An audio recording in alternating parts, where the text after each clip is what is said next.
Hello, everyone, and welcome to High Stakes Weekly. This is our new weekly podcast that sets the table for the week. Ahead in the NFBC, NFFC, and NFBKC, and we have another busy week ahead, so let's get right to it, Jeff. It's just you and me this week. Tom's on vacation in Madison. Didn't even miss Oh, him. it was vacation? I thought he had a meeting with his probation officer today. No, he's having a vacation day. And, in case you forgot what he looks like, let me just see if I can put him on Oh, here. yeah. Yeah, see there he is. Remember him? Yeah, I think it's pretty easy to tell which one are you and I there. And yeah, definitely looks like Tom. He's being tickled in that picture. I don't I know think why he does. was it Paul Spitieri on Twitter that said, you guys are the exact opposite to the live events. Tom looks like he's the mad one or the grumpy one, and you look all happy. I can confirm as someone that's been to a couple of these live events.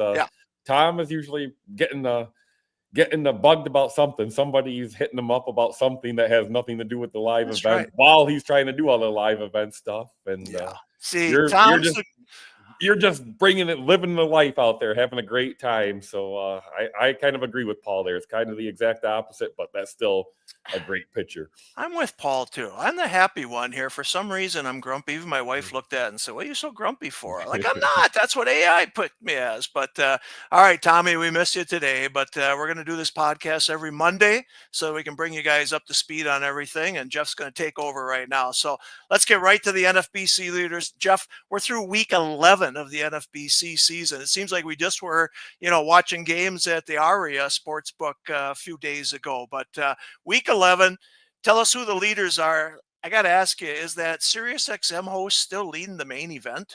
He is, Adam Ronis, together with Brian Ambos. Is that how you say it? I know they drafted out with you with live in New Jersey, 3:15, 2 p.m. Eastern time. So they did. A live team out at our debut events in New Jersey. Number one, currently draft position number 10. Let's see. I don't have it right in front of me here how many points they have, but they are in first place, just ahead of Todd Hoppy in number 2. And for Todd, it's kind of interesting. In second place, it's a CLQ main event. So interesting stuff there. But yeah, Adam Ronis, SiriusXM, he's been on there a long time, for as long as I can remember, maybe since even the start of the station, I believe. Teamed up, number one currently in the main event. Yep, we've got two guys from New Jersey actually in the top 12. Joe Anthony's up there as well. So a lot of good leaders right now. I wanted to point out one myself, Jason Weir. He's the defending champ of the online auction championship. He's got the first and second team right now in the online auction championship. So pretty damn impressive there. Leonard Ringel is also leading in the draft champions. Leonard, good job there. So we list them all on the message boards. Check out the message boards and go from there. But let's turn our attention to Fab for week 11 if we can. We talked about last week, slugger Jack Caglianone, I believe it is, got called up on Tuesday. He missed the cut line, Fab, but he got available in the main event, and guys picked him up. What do you got for prices there? Yeah, he went big. Caglione, I believe, is how we say that. 35-57 main event leagues, maxed out 414 to 157. So a big, huge week in the Fab. Ronnie Mauricio of the Mets was another one. Kyle Teal, White Sox catcher. Parker Meadows and my Tigers. He's back. He's in center field. Who knows how long he's going to be healthy for? But a guy that going to give people some speed, going to give people some power. Right. And man, if he's going to be leading off against right-handed bats, I think this is a good buy. He went anywhere from 490 to 63. So some big bids there. Then Alex Bregman, he's dinged up right now, but he was available in two mains, 217 and 153. So man, oh man, some big bucks being spent this week in all formats, but especially the main event. You mentioned week 11 already with some bids like this, some guys earlier in the year that really didn't pan out. There's a couple of Oakland guys, or excuse me, a couple of ATH guys, Sacramento, whatever we're going to call them, that went for some big bids that really haven't done all that much. So we'll see what Caglione and Mauricio, Teal, Meadows all do. But man, if you're sitting on the top of Fab available for the rest of the way, I think you're going to pretty much have your pick of the litter, because there's not a lot of money left out there after this weekend. Yeah, I agree with you. I mean, we're in week 11, and when you're making $400 bids, that's pretty amazing. I was on SiriusXM this morning with Todd Zola and Nick Whalen, and I said, Usually we talk about closers being picked up. I know there's the last 2 weeks have nothing for closers out there, really. So, Again, I haven't paid as close attention to it now that I'm a yeah, employee rather than a player, which I was before coming back. But yeah, it just doesn't seem there's been much closer wise period over the last 2 seasons as far as that whole wait on saves thing that people talk about. Man, not a lot from the save standpoint here on the waiver wire as of late. No, and even today, there was nothing really in starting pitching, just not much out there. If you're trying to catch up in pitching categories, it's very tough in fab right now. Jeff mentioned Alex Bregman. I mentioned him as well today because he was on the DL or is on the DL or IL, I guess you will call it, 4 to 6 weeks. Those 7 reserve spots are so valuable. You just can't hang on to a guy like that sometimes. So 2 people did cut him in the main event. He got picked up there.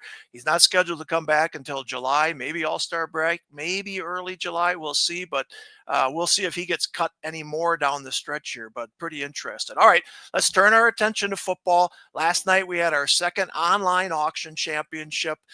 Lot of fun. I mean, I'm looking at this board right now and I'm thinking I can hardly wait to jump into an online auction. We had 6 guys go for between $53 and $57. The budget's $200 for 20 players. So $57 is an awful lot. We had a rookie running back going for $46.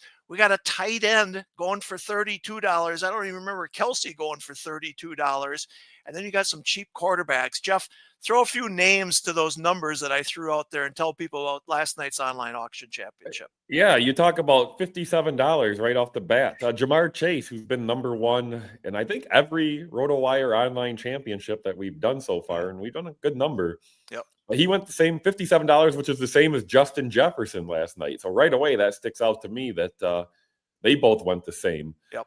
You mentioned Brock Bowers, $32. Even Brian Kelsey, McBride, I'm looking at this, went 26. Right. Some of the other tight ends, I mean, Laporta 10, Kincaid 1, aforementioned Kelsey 9. So I mean that Kittle 14. So that's a pretty big number for. Sign me up for those secondary tight ends, man. I mean, really, right? Yeah. I mean, you got to love. I'm looking here, like Colston Loveland $1. I mentioned Kincaid at $1, and Njoku $3, Mark Andrews $5. Yeah. I'm not one to criticize, but man, $32 for Bowers at that point seems like a little bit of an overpay to me when you see some of these other prices. But what do I know? That could be. There's no denying he's going to be, probably the number 1, 2, and 3 option in that offense's passing game. So if Jeanty opens things up, you mentioned the rookie running back. If he opens things up, man, Bowers could just be living over the middle and catching a ton of passes. And once he gets the ball in his hands, he's just like a wide receiver. Yeah, absolutely. And again, Jeanty went for $46. I mean, wow. Big stuff for a rookie running back. Omarion Hampton went for $15. Let me just look at some of the rookies here. RJ Harvey, 25. Harvey went for 25. Travion Henderson for 15. I really like this Quinshon Judkins. He only went for $10. Tet McMillan went for $19. So some heavy prices being paid for the rookies, but I love it. And here's the one free agent pickup was Aaron Rodgers goes to Pittsburgh. What'd he go for? $1 in the last reserve round. I mean, isn't that what the Steelers got him for too? Pretty much. But you know what? Think about why he's going for $1, right? Who does he have? DK Metcalf, who went for 26. So people aren't even sold that he's going to get all the targets because they're going to put a safety over the top, because who else they got to throw to? Pat Freiermuth went for $1, right? Kelvin Austin went for $1. Kelvin Austin is their second wide receiver. I mean, Pittsburgh's going to play defense and they're going to run the ball. So I don't see. And Jalen Warren, $5. That's another one just to kind of, you bring up. Yeah, it's going to be like a typical Steelers team. That defense is going to have to keep them in games and probably win a lot of games for them. There's not a ton to like on that offense right now. And when you look at the Rodgers' trajectory over the last few years, totally agree. I think that defense is going to have to step up in a huge way. Totally agree. I think Rodgers signing there makes sense, I guess, for both parties, because Rodgers wants to play one more year and Pittsburgh needed a quarterback. But my goodness, there's not much there on a fantasy standpoint. So take a look at that. And I'll just add Caleb Johnson, $8. So he actually went more for than Warren to the same team. So the same team handcuffed Johnson and Warren together for $13. Probably not a bad move as we're talking about. I think there's going to be a ton of running in Pittsburgh this year. Absolutely. And I think Caleb Johnson for $8, I'm all in on that. They're going to run the ball and they're going to play defense. So interesting stuff. So again, a lot of fun. We're going to have some good auctions. Jeff's going to have them every Sunday night. We'll start adding them multiple times during the week. We know how popular those online auction championships are. They get done in a quick hurry. So a lot of fun. Look for those. All right. As you can see on the left-hand side of the screen, again, we're having this promotion, Gladiator 10. It's $10 off a $50 entry. That's 20% off, okay? And the reason we have this out here is because I want to do a live stream tomorrow night. I'm doing it with Sean Childs. We're going to live stream it at 9 p.m. Eastern time. 12 teams, 14 rounds. Everybody drafts 14 players, and all 14 score for you for 17 straight weeks. That's right. You just draft 14 players, you're done, and sit back and watch. But it's a 2 QB league, and this is where it's interesting. It's really not a super flex. I guess it is a super flex, but it's not really because you can only draft 24 quarterbacks. But there are 5 quarterbacks going in the first round. Josh Allen at 2, Lamar Jackson at 3, Jaden Daniels at 6, Joe Burrow at 9, and Jalen Hurts at 11. Now, we'll see if Sean's going to tell us if that's the strategy to do to get quarterbacks early or not, but we're going to live stream it. And right now we only got 6 spots left, okay? So jump in for $40. Join us.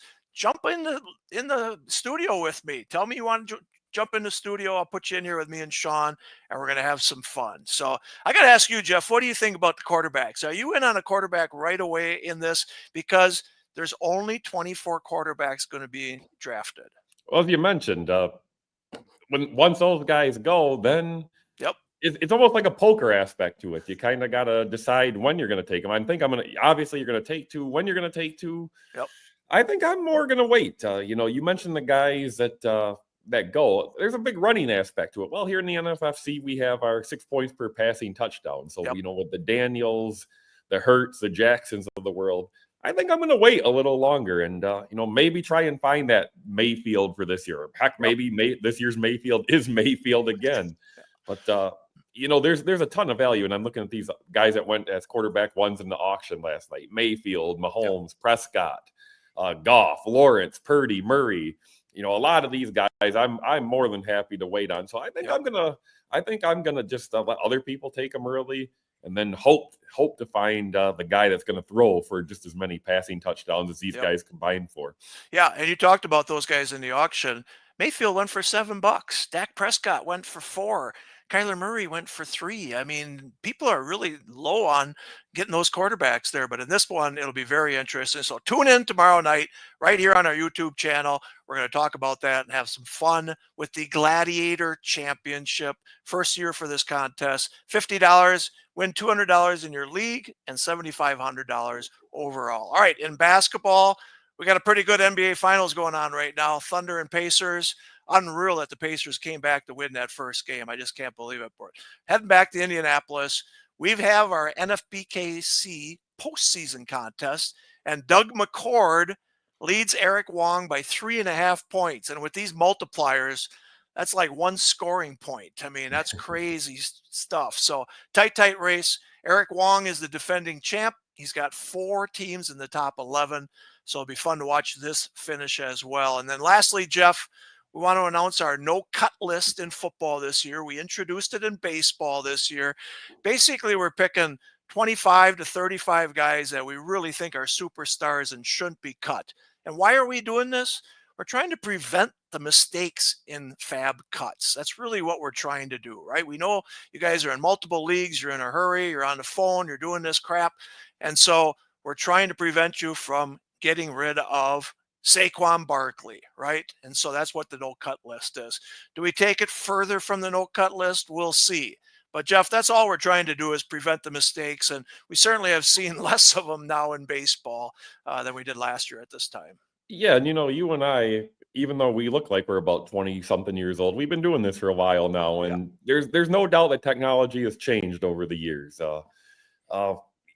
We want to run these contests on the up and up and as much as possible. But we don't really like rolling back the picks but mistakes happen. So we're just kind of trying to keep those mistakes from happening.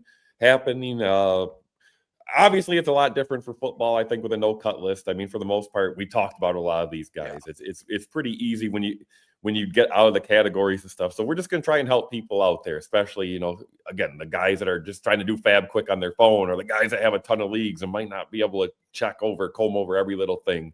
So, from an operator standpoint, I think it's good for us to be a little more hands-off on the other side. Like, people can argue, maybe your guys are overstepping your bounds by creating a no-cut list, but at the same time, I think it's keeping us from having to say, hey, look, you're not going to be able to bid on Saquon Barkley next week, as you said in your example. And we're going to keep Saquon Barkley going in every league. You go say, someone dropped Saquon Barkley on accident. You just can't let them get picked up. Well, then I think that gives an advantage to that league because there's no Saquon Barkley in that one. Does that help teams? Does that hurt teams? You can make arguments either way, and I'm sure you and I have done it over the phone, over DMs, over text, on our Discord, on the message boards, all that over the years. So we're just going to give this a shot. It's worked pretty well for baseball so far. It's a work in progress, but I'm excited, and I think it's kind of it's putting us in the right direction as to where we want to be with fab mistakes and all of that. Absolutely. It's just in the right direction right now. We'll take it a little bit at a time and see what we can do. But yeah, we want to prevent those mistakes. We understand it happens, but we're trying to prevent it and stay out of it, right? We want to stay out of it if at all possible. So look for more information on that. We'll talk more about the no-cut list when Tom comes back and such like that. But this is all part of our discussion in St. Louis a couple weeks ago, and we feel like we got to move in that direction little by little and take it there. So stay tuned and we'll let you know. All right, that's a wrap on our High Stakes Weekly podcast. Again, we're just trying to get you up to speed, see who the leaders are in our contests, and then let you know what's going on in football, because football is exciting. I mean, we really are off to a really good start right now. We had the online championship Sirius XM draft last Wednesday. Let's get that Gladiator tomorrow. I want to do a live stream draft every single week on our channel. So it starts tomorrow. 6 spots left. Jump in there. All right. Join us next Monday when Tom does return from this vacation of his. We'll do another episode then. All right. Thanks, Jeff, for joining us. And we'll see all of you next week.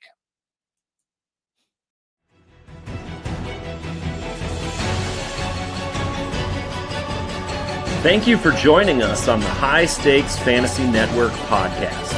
To get in the game, go to playnfc.com.